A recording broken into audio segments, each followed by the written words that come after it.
नमस्कार. आज आपण बनवणार आहोत गावरान पद्धतीने शेवगा, तो पण काळ्या मसाल्याचा. चला तर मग रेसिपी सुरू करूया.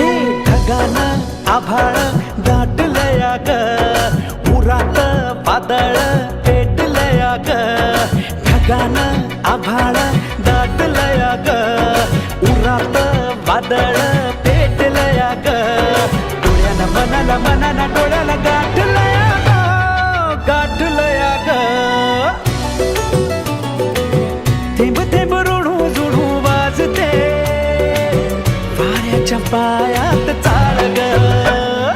ढगानं आभाळ दाटलया ग, उरात वादळ